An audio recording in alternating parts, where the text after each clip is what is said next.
Little girl clutched the biker's arm. Uncle hit mommy. Bikers delivered justice in 5 minutes. The sun was setting over a quiet street when a small girl, no older than 7, ran barefoot down the road, her eyes swollen from crying. She clutched the arm of a tattooed biker at a red light and sobbed, "Uncle, he hit mommy." The tough-looking man froze. His leather jacket bore the patch of a feared biker club, but right now, his heart broke at the sight of her trembling hands. The gang was on their way to a weekend rally, but everything changed in that single moment. Without hesitation, they turned their bikes around, engines roaring like thunder through the neighborhood. No one knew what was about to happen, but that night, the bikers would deliver justice faster than the police ever could. The street was almost empty when the little girl appeared out of nowhere. Her pink dress was torn, her face streaked with dirt and tears. The bikers, a group known locally as the Iron Souls, had just stopped for gas when she stumbled toward them. The leader, known as Bear, knelt down, his massive frame casting a shadow over the trembling child.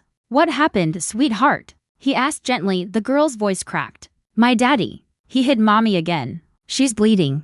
Please help." For a moment, there was silence. The other bikers exchanged glances. These were men who'd seen fights, road wars, and betrayals, but this was different. This was a child begging for protection. Bear took off his sunglasses, revealing eyes filled with fury and compassion. "Where do you live?" he asked. She pointed shakily toward a small house at the end of the lane. Within seconds, the engines roared to life. The gang formed a convoy, following the little girl on Bear's bike. Neighbors peeked through curtains as the sound of motorcycles grew louder, echoing through the quiet evening. The Iron Souls weren't just showing up, they were about to make a statement when they arrived.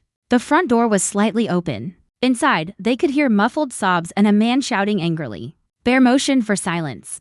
The bikers moved in formation, calm but ready. Bear pushed the door open and stepped inside. The man froze mid-yell, his face pale as he saw 6 massive bikers standing in his living room. "Who are you people?" he barked, trying to sound tough. Bear didn't answer. He just looked at the woman on the floor, bruised, shaking, holding her ribs. That sight was enough. The Iron Souls weren't about to leave without justice. The husband tried to step forward, but Bear's glare stopped him cold. "You like hitting women?" Bear's voice was calm, deadly. "Try hitting me," the man sneered. "You think you can scare me with your tattoos?" That was his last mistake. Bear stepped closer, his boots thudding heavily on the floor. "We don't scare people," he said quietly. "We protect them." The bikers surrounded him, not to hurt, but to ensure he couldn't escape. One of them, Doc, a former army medic, rushed to help the injured woman. Another called an ambulance. The husband's tone shifted. "It was just an argument," he shouted defensively. Bear grabbed him by the collar and whispered, "You raised your hand to the wrong woman tonight. She's not alone anymore." The neighbors started gathering outside. Watching in awe, the bikers stood guard. When the police arrived, Bear calmly handed the man over, along with phone footage showing his violence, but the story didn't end there. The bikers stayed until the woman was taken to the hospital and her daughter was safe. Before they left, Bear handed the girl a small silver pendant with their club's emblem. "If anyone ever scares you again," he said, "you show them this. It means you've got family watching over you." The little girl hugged him tightly. "Thank you, Uncle," she whispered. Bear's tough exterior cracked for a moment. "You're safe now, kid. No one hurts you again." Days later, the story spread across town and then across the internet. People shared how a biker gang, feared by many, became heroes overnight.